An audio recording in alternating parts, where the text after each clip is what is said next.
إن الحمد لله نحمده ونستعينه ونستغفره ونعوذ بالله من شرور أنفسنا ومن سيئات أعمالنا من يهده الله فلا مضل له ومن يضلل فلا هادي له وأشهد أن لا إله إلا الله وحده لا شريك له وأشهد أن محمدا عبده ورسوله ولا نبي بعده قال الله تعالى يا أيها الذين آمنوا اتقوا الله حق تقاته ولا تموتن إلا وأنتم مسلمون وقال أيضا يا أيها الذين آمنوا اتقوا الله ولتنظر نفس ما قدمت لغد واتقوا الله إن الله خبير بما تعملون ثم ما بعد فإن أصدق الحديث كتاب الله وخير الهدي هدي نبينا محمد صلى الله عليه وعلى آله وسلم شر الأمور محدثاتها فإن كل محدثة بدعة وكل بدعة ضلالة وكل ضلالة في النار. Alhamdulillah Rabbil Alamin. Wafidina azakullah. Kita bersyukur kepada Allah Subhanahu wa ta'ala. Di malam ini kita masih dipertemukan lagi oleh Allah Subhanahu wa ta'ala untuk tanasuh fiddin, saling nasihat menasihati dalam agama ini, kemudian memanfaatkan sisa-sisa umur kita, menjadikan sisa umur kita untuk amal-amal yang saleh, sebagaimana Rasul menyebutkan khairun nas man tala umruhu wa hasuna amaluhu. Sebaik-baik manusia itu adalah yang umurnya yang panjang dan memiliki amal-amal yang baik. Fidina azakumullah. Kita akan melanjutkan dari kajian kita dari kitab Al-Qaulul Mufid fi Adillatit Tauhid.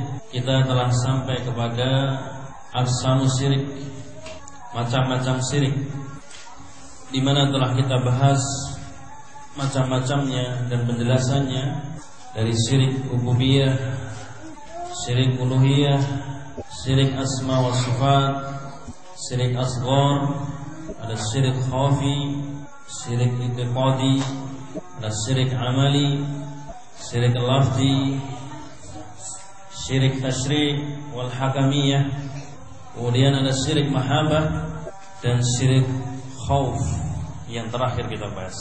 Maka ya wafidina azakumullah, di malam ini kita akan menyelesaikan macam-macam syirik. Kita sampai kepada syirik qasdi wal iradah, syirik dalam masalah keinginan, kehendak atau niat. Bagaimana disebutkan syirik dalam masalah niat ini bisa masuk ke dalam macam-macam syirik. Asy-Syaikh menjelaskan bahwasannya syirik qasd wal iradah wa huwa ayyurudal insanu bi amali ghairallahi wa yaksida bihi ghaira wajhillah, yaitu manusia yang menginginkan dengan amalnya untuk selain Allah dan dimaksudkan untuk selain Allah Subhanahu wa ta'ala, atau selain mengharapkan wajah Allah Subhanahu wa ta'ala. Ini adalah syirik dalam masalah niat dan kehendak. Maka wafidina azakumullah, Allah Subhanahu wa ta'ala menerangkan kepada kita ketika menceritakan bagaimana seorang hamba yang bertanya kepada Rasul sallallahu alaihi wasallam tentang kedudukannya di sisi Allah Subhanahu wa ta'ala pada yaumul akhir. Maka Allah menyebutkan dalam surat Al-Kahfi ayat 110 sebagai jawaban kedudukan seseorang nanti di sisi Allah Subhanahu wa ta'ala ketika dia telah mati, ketika dia telah kembali kepada yaumul akhir, kepada akhirat, ketika dia telah menelusuri bermacam-macam dars, darul dunya, darul barzah, darul akhirah. Maka ukurannya adalah faman kana yarju liqa'ar rabbi falyamal 'amalan shalihan fala yusrik bi ibadatihi ahada. Ayat ini yafidina azakumullah adalah turun ketika kisah seorang di zamannya Rasul sallallahu alaihi wasallam bertanya ketika dia menjelaskan amal-amalnya terhadap Allah Subhanahu wa taala. Kemudian dia bertanya, kedudukan saya di sisi Allah bagaimana? Karena setiap diri kita pasti menginginkan kedudukan di sisi Allah Subhanahu wa taala. Maka turunlah ayat ini. Faman kana yarju liqa rabbi falyamal 'amalan shalihan wa la yusyrik bi ibadatihi rabbi ahada. Barang siapa yang mengharapkan pertemuan dengan Rabb-nya, maksudnya adalah ketika nanti yaumul akhir, yang dijelaskan pada waktu itu muka-muka mereka ada yang bermuka masam, tertunduk hina, dan pada waktu itu ada muka-muka yang berseri-seri. Kemudian di mana kedudukan kita di sisi Allah Subhanahu wa taala? Apakah kita termasuk orang-orang yang bermuka berseri-seri yang disebutkan dalam surat Al-Qiyamah, yauma idzin nadhirah ila rabbiha nadhirah. Pada hari itu muka mereka berseri-seri. Kenapa? Illa rabbiha nadhirah. Dia benar-benar melihat Allah Subhanahu wa taala. Berarti kedudukan dia di mana? Di surganya Allah Subhanahu wa taala. Dan juga dijelaskan dalam surat Al-Ghasyiyah, hal ataka hadisul ghasyiyah wujuhim yauma idzin khashiyah. Muka-muka mereka tertunduk takut. Amilatun nasibah. Mereka beramal banyak, tapi apa? Mereka dimasukkan ke dalam aslan naran. Sudah beramal banyak, tapi apa? Dipanggang di neraka. Kalau di terjemahan antum Al-Quran itu dimasukkan. Tapi kalau kita membuka kamus itu lebih keras lagi. Panggang dia. Ini sebagaimana orang-orang Nasr, orang-orang Nasrani ketika zamannya Umar bin Khattab, melihat bagaimana orang-orang Nasrani itu beribadah sangat banyak, bahkan sampai letih, lelah. Sampai Umar ini takjub kepada orang-orang Nasrani.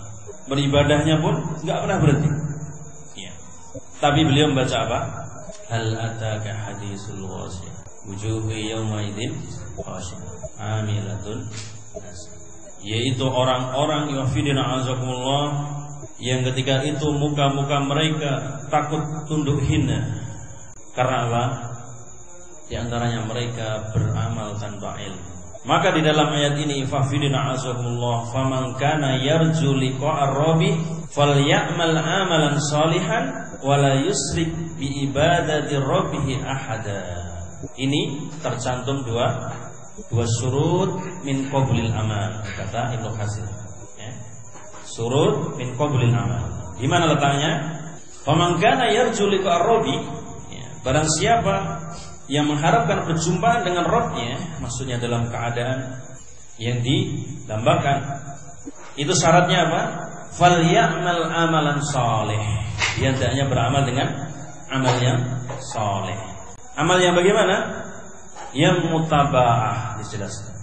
Amalan saleh itu adalah amalan yang mutaba'ah.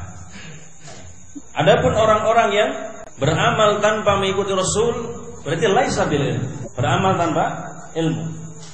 Maka ketika bertemu dengan Allah Subhanahu wa taala, wajah-wajahnya apa? Tunduk hina. Bahkan mereka sudah capek-capek mengerjakan kebaikan-kebaikan yang mereka anggap baik, amal-amal yang mereka anggap baik. Akan tapi apa? Taslanaran, dipanggang di neraka. Jadi syarat diterimanya amal dijelaskan dalam ayat ini. Yang pertama adalah amalan shalihan. Yang kedua apa? Wala yusyrik bi ibadati rabbi ahada. Jangan sekali-kali mensekutukan dalam beribadah kepada Rabb-nya. Ini berarti apa? Seorang yang ikhlas. Sedangkan lawannya ikhlas adalah syirik. Jadi wafidina azakumullah, ketika seorang ingin benar-benar mendapatkan maqam di sisi Allah Subhanahu wa taala, maka cukup satu ayat ini mewakilinya. Ketika ingin berjumpa kepada Allah Subhanahu wa taala dalam keadaan dihisab dengan mudah, diberikan makan dan minum dengan seenaknya, dengan makan makanannya kulu washrabu aniyya, seenak-enaknya, sepuas-puasnya. Yaitu orang-orang yang menghadap Allah dengan mencontoh Rasul sallallahu alaihi wasallam dalam amalnya, kemudian dia tujukan hanya untuk Allah Subhanahu wa taala semesta bukan selain daripada itu. Ini wafidina azakumullah. Dan dijelaskan dalam kitab Miftah dari Sa'adah, Qayyim menjelaskan tentang bagaimana pentingnya seorang beramal dengan amal soleh. Jadi kalau setan dan tuannya iblis itu selalu membuat makar, strategi untuk menyesatkan manusia. Diberikan talbis-talbis, seolah-olah ini bagus tapi sesuatu yang jelek. Ini seolah-olah dari sunnah tapi itu bid'ah. Ini sesuatu yang tidak diajarkan tapi disebutkan diajarkan. Itu setan. Dan dijelaskan di sana wafidina azakumullah, betapa gembiranya iblis ketika pada saat itu diberikan berita gembira bahwasannya orang-orang yang berilmu itu meninggal dunia. Jadi ceritanya seperti ini. Pertama, tentara-tentara iblis ini datang, syaitan.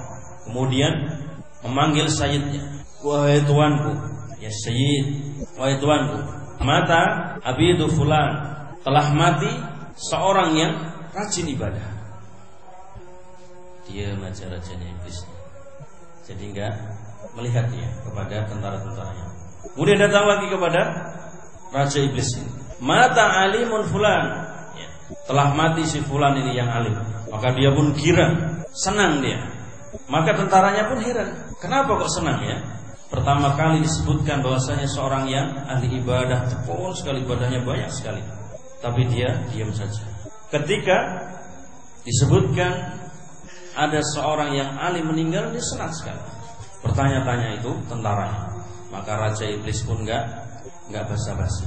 Ya sudah, daripada bingung, diajak langsung ke tempat dari orang-orang yang ahli ibadah dan ahli ilmu.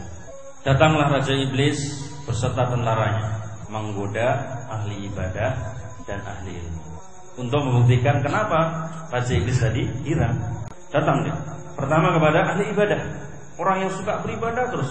Kemudian ditanya ahli ibadah ini dari rombongan ini, ya, disebutkan di sana menjelma menjadi manusia. Maka syaitan ini bisa menyerupai ya, apapun selain daripada yang disebutkan Nabi, ya ini nggak bisa.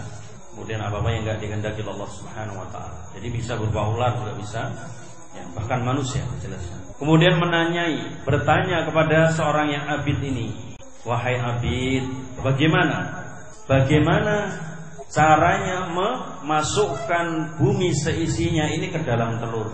Bagaimana Allah caranya memasukkan? Abid ini bingung. Dia jawabnya, gimana ya? Seorang abid yang punya ilmu. Bisa enggak Allah memasukkan bumi seisinya ke dalam telur? Kalau orang yang enggak berilmu, pasti dia ragu, syak. Padahal syarat daripada keimanan kebalikan dari asyak. Bagaimana ya? Terus akhirnya dia jawab, kayaknya enggak bisa ini kayaknya. Seorang yang enggak punya ilmu. Seperti itu, seorang ahli ibadah yang enggak punya ilmu itu selalu ragu-ragu. Maka tentaranya pun, oh iya, ini jawabnya enggak bisa. Kemudian datanglah rombongan ini menemui si alim. Ya alim, bagaimana memasukkan bumi seisinya ke dalam telur ini, Rabbmu yang kamu sembah? Seorang yang alim jawabnya pakai dalil, ya enggak? Karena apa? La matbu'at bihaqqin ila Rasulullah sallallahu alaihi wasallam, itu bi'akmal dalilah faqat tu bi'abi batil. Jadi prinsipnya orang yang berilmu jawabnya pakai dalil. Disebutkan gitu. Maka dia jawab, jangankan kok hanya bumi dan isinya masuk dalam telur, masuk ke dalam lubang jarum pun bisa kalau Allah menghendaki.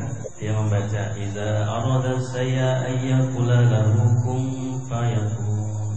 Kalau Allah menghendaki sesuatu jadi. Ya. Ini bedanya antara orang abid dengan orang alim. Maka setan pun ngakak, ya. Kemudian apa? Tentara-tentaranya baru tahu. Oh iya. Kalau orang abid itu mudah disesatkan, gak punya ilmunya. Tapi kalau orang alim, ya kalau kamu gak bawa dalil gak bisa disesatkan. Makanya ayat ini Masya Allah, ya, satu ayat ini kalau kita bahas sangat luas sekali. Makanya hendaknya wafidina asakullah, kita senantiasa menghidupkan sunnah Rasulullah SAW bil ilm, wala taqfu ma laysa laka bil ilmi innas sam'a wal basara wal fuada kullu ulaika kana anhu mas'ul. Semua akan dimintai pertanggung jawab, maka hendaknya seorang beramal dengan ilmu dan terus semangat untuk belajar ilmu. Ya. Sering Anda sampaikan, mungkin di sini belum pernah ada seorang penyair yang menyindir kita, penyair bijak. Beliau mengatakan apa? Malam yasbir fil ilmi sa'ah fal yasbir fil jahli sa'ah. Ya, bagus saya. Ini adalah pendahulu kita yang soleh mengatakan, siapa yang tidak mau sabar menuntut ilmu dalam 1 jam, sa'ah itu 1 jam, maka siap-siap dia menjadi orang bodoh selama setahun. Karena apa? Penjelasan-penjelasan seperti ini belum tentu kita dapat. Belajar sendiri saja belum tentu masuk. Kalau itu kelewat, insya Allah siap-siap menjadi seorang yang bodoh selama setahun. Maka pentingnya untuk istiqomah benar. Kemudian yang menjadi sasaran iblis itu adalah orang-orang yang berilmu. Ya antum semua. Kalau orang-orang yang beramal tanpa ilmu sudah gampang, nggak usah disesatkan juga sudah sesat. Makanya apa? Digoda. Wah, itu majelis sudah sedikit nuntut ilmu, terus sudah saya pecah belah saja. Ya, saya rusak ini persatuan. Hibah sana, hibah sini. Itulah talbis iblis. Sehingga apa? Mereka tidak soleh, mereka tidak menuntut ilmu dengan sungguh-sungguh. Ini.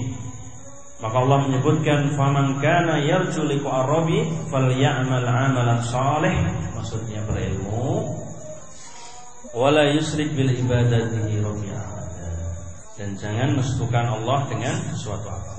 Masalah mensekutukan ini Masya Allah sampai 1 kitab seperti ini, ada lagi yang lebih tebal. Ini mempelajari khusus hanya tauhid supaya seorang tidak mensekutukan Allah Subhanahu wa taala. Maka dikatakan pula ketika seorang beramal kemudian niatnya untuk selain Allah, Rasul memberikan penjelasan, man sama Allah bihi wa man ra'a Allahu bihi. Siapa yang ingin didengar, diperdengarkan oleh Allah Subhanahu wa taala. Siapa yang ingin dilihat, diperlihatkan oleh Allah Subhanahu wa taala. Jadi kalau niatnya dunia, ya sudah dikasih Allah Subhanahu sebatas bagiannya. Tapi begitu meninggal dan mendapatkan melainkan neraka.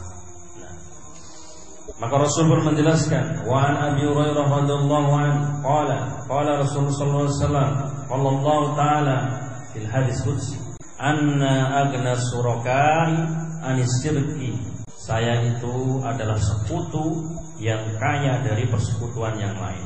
Man amila amalan asraka fih ma'i ghairi taraktu wa syirka, karena siapa yang beramal dengan suatu amalan dia mensekutukan aku dengan selain daripada aku, maka ditinggalkan oleh Allah Subhanahu wa taala orang yang beramal itu dengan apa yang dia niatkan.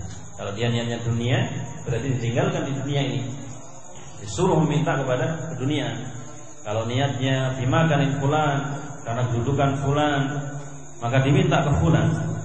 Ini tentang syirik qasdi wal iradah. Kemudian syirik ta'ah. Yang dimaksud syirik ta'ah dalam ketaatan, wa huwa ayuti'al abdu sakson fi tahlili harami atau tahrimi halal, yaitu seorang hamba mengikuti hamba yang lain di dalam sesuatu yang halal tapi dijadikan haram, atau sesuatu yang haram tapi dihalalkan. Jadi ada seorang yang yaitu taklid, kemudian taklidnya ini sesuatu petuah dari fatwa, dari sesuatu yang seharusnya itu halal dikatakan haram, atau sebaliknya. Dan ini sebagaimana yang dijalankan oleh umat-umat sebelum kita, fidina azakumullah, terutama adalah Nasrani wa Yahud. Maka Allah menjelaskan dalam surat At-Taubah, ittakhadhu ahbaruhum wa ruhbanuhum arbaban min dunillah. Mereka menjadikan rahib-rahib mereka itu sebagai rob-rob mereka selain daripada Allah Subhanahu wa taala. Maksudnya gimana? Ayat ini fidina azamullah. Ayat ini dijelaskan dalam Tirmidzi, juga dijelaskan Imam Ahmad, adalah berkaitan dengan Rasul menjelaskan kisah siapa? Adi bin Hatim. Adi bin Hatim. Beliau itu adalah seorang yang pemuka daripada orang Nasrani sebelum masuk Islam. Kemudian pada saat Rasulullah SAW datang memberikan dakwahnya, Adi bin Abi Hatim ini, sahabat radhiyallahu anhu, melarikan diri ke Syam. Kemudian terjadilah apa? Peperangan, dan keluarga daripada Adi bin Abi Hatim, kemudian saudara perempuannya ditawan oleh kaum mukminin. Kemudian pada suatu ketika dalam waktu yang lama, saudara kandungnya perempuan ini dilepaskan, kemudian kembali kepada Adi bin Abi Hatim. Kemudian apa? Memberikan pengaruh, dorongan supaya Adi bin Abi Hatim ini masuk Islam. Kemudian datanglah Adi bin Abi Hatim kepada Rasulullah SAW dengan memakai salib, seorang Nasrani, pakai salib mengkilat perak. Kemudian apa yang Fidin al-Sabullah? Rasul membaca ayat ini. Ittakhadhu ahbaruhum wa ruhbanuhum arbaban min dunillah. Karena dia pakai salib, seorang tokoh Nasrani. Zamannya mungkin rahib-rahib. Kalau di sini ada nggak mantan rahib, mantan biksu? Datang kepada Rasulullah SAW. Kemudian dibacakan ayat ini. Mereka itu menjadikan rahib-rahib mereka itu sebagai rob-rob mereka. Kemudian apa ya wafidina azakumullah, Adi bin Abi Hatim ini mengelak. Mereka tidak menyembah rahib-rahib mereka. Kan disebutkan ittakhadhu ahbaruhum wa ruhbanahum arbaban min dunillah. Bantah. Sudah bawa salib, ya dibacakan ayat ini bantahnya. Bahwasanya mereka tidak menyembah kepada mereka. Kemudian dijelaskan oleh Rasulullah SAW, kalau mereka tidak menyembah kepada mereka, berarti mereka mengikuti apa-apa yang diharamkan oleh rahib-rahib mereka dan apa-apa yang dihalalkan oleh rahib-rahib mereka. Maka akhirnya tunduk ini Adi bin Abi Hatim. Kemudian Rasul bersyair, ya Adi mataqulu ayaduruka an yuqalu Allahu akbar. Wahai Adi, apa yang kamu katakan?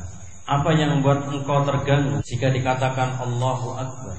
Ini syair ketika untuk melumpuhkan hati seorang Adi bin Abi Hatim, sehingga beliau akhirnya masuk Islam. Wahai Adi, apa yang kau katakan? Tadi kan disebutkan rahib-rahib mereka itu menghalalkan, mulai diikuti. Dia membenarkan atau mengharamkan, diikuti, membenarkan. Ayaduruka ayyuqala Allahu Akbar. Apa yang buat terganggu? Yang buat kamu terganggu kalau dikatakan Allahu Akbar. Fahal ta'lamu syai'an akbaru minallahi mayaduruka?